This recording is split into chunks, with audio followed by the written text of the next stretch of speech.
But a guy came from town and prompted me that he has been hinted that tax from Manhyia is preparing to come and attack me. And we were in about 10 in number. And they started bullying them and started shooting indiscriminately. And what they were saying was that, Odike, where are you? Where are you? We will kill you.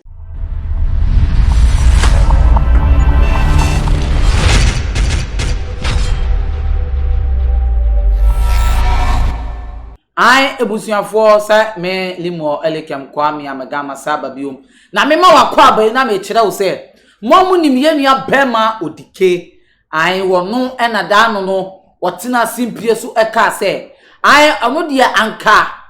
asanteman na asantehini ni na hwemfo amanhwe yie na omanhwe ama galamse illegal mine ye koso wo ho ene egudie boni etu ede se nsuo e wasantemamu a obesori apagya emabunu ona ba organize omo ama ya tuntosu kokko e de akire ohene no saa semwe okokan etumu se antweye ama mo amunim se oka sansemwe ayemfu gitu akura wo no krani anje wu se eni be ma yenche ya na ofiri bibie ni a ose wu se na obekasa nyese obekogina simpie su no wa den wakane ope na wakan wadwen den e de akire wahemfu enu nti saa semwe emabunu mu bi mu obi enim obi enka hyemu ye nim opanyikro ye nim onipakro a osuma sankofue utumu se obi beka se Dεαd fans Dεαd supporters nanso we ye kromwofo enipa se yabo obupa o ana wona nkasa odo a wowo ma asantehini o ana asidan wo mu kire se di Odike atuma ko gina bonten na wakasa edieti asantehini de wo mu de omo bo anto omo yem ana omuni ni na agro sukra omo sore afifentuo krante ejan esia kodu ni fie akasi Odike na obeka se che ya hene ye Manhyia hene o Dẹad asante hene de wuntumi eni ndi agro saa etutu mu se osi wo hyefie na ye bubotuo ni ye bubo ni danmu ye bubu ni bo utumu se ade de omu save pa e kire se otumi pie ye pa eno mu di ni uto na ye be boni tuo ma entu be bia nanso ye refi se Ghana ani ye wo no e ye republic country e ye sovereign country na bibie ni emra ne ho nso bebi wo wa uma wa no tra ko bebi a e ho no tuwo se ade a wo be ye nina.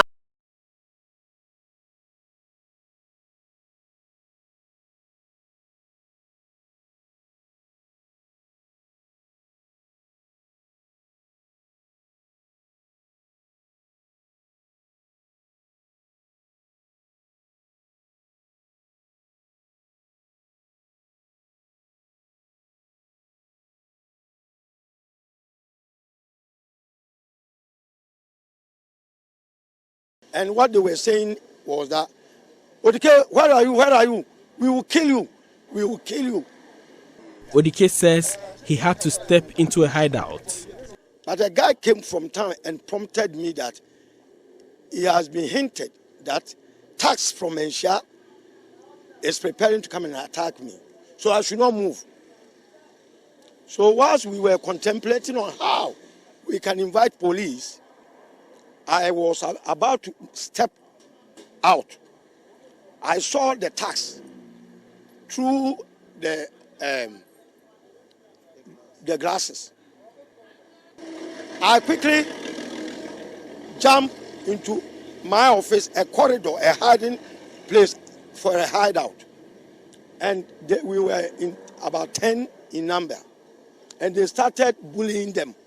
and started shooting indiscriminately. And what they were saying was that, Odike, where are you? Where are you? We will kill you.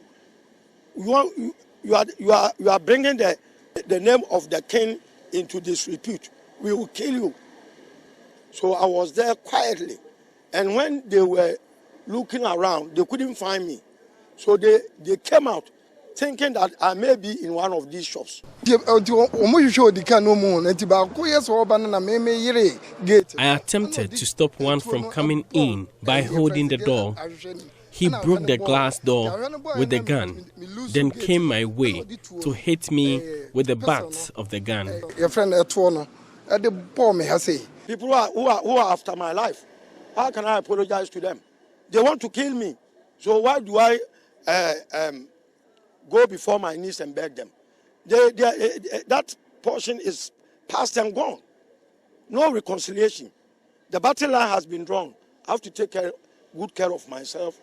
and see how the police will assist me in terms of security. Busuafo so mo amudi wani atwa won de Odike den I recount a video no no ankasa all recount de esi no otumu so je onina na komanya den ento ne yem hihye ne patumu se obi betumu afire kire kura be bona so ma aye na de entutumu se ono ankasa you can see some kind of fear and na ye kosu bisa ne se no Odike itu ohun se ade aba ma attack ba oso no ohun se obepe kwan bi ne wa apologize so se da bi ade apologize oba apologize na comfort attacking he ehun ya sa ne won atwem awie because so they want him dead there and they debi enya de obekọ ne na ase aye den apacho because aha santiman mu an ono so ye den efiri na nkase bibi na ase a oso mu twen na bi oba pacho a no apacho na atwefo na me so me kire o se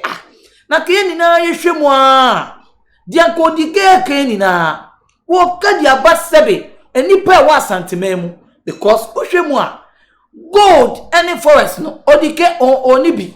ana oni company chanyoma no emba ni kotokom say ye penny pum sibira na ye pese sanyoma we ye be fa mrakwan so ana kwan papa so ni tu sanyoma se nwura ni betwitwa galamse ni ye be ye po a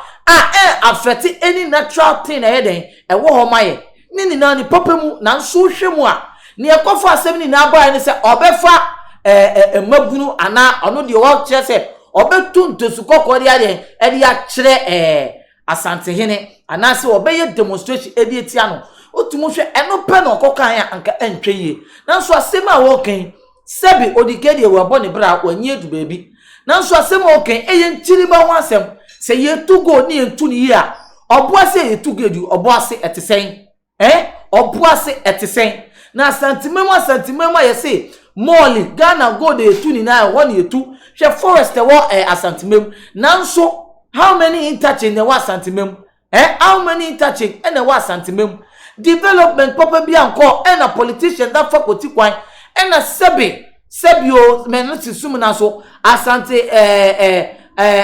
ayenfunketo anu so fe kire na asante ni nimo omo fe kire na omo makwan ma nwoma emfata ye de ekoso den company na for the betterment of the people of in Ashanti region nti ye be ya asemwe atwubre o ye pe kwan ni ye nkasa ana video no ye ntina se ye hwe wiye ma ye nhwe no one sided de wo kan no ya sempa na sempanyifo so sebio otuo ana ye tewo na ye hwe se no kre na ye kan ye no kre na so ye san se di ngwase beba nti o se ye pata ye kata sebe bone ne so ni ayi ni achinchire ni ye de emfata debi entwe na me ka cho se aha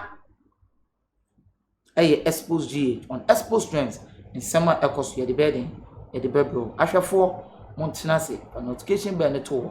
na in summer the ba ye ready ye the bedroom me am di dwumadi ebro me din de lemo Allεged kwame amega on social media platform obetuma hwehwe me din de Africans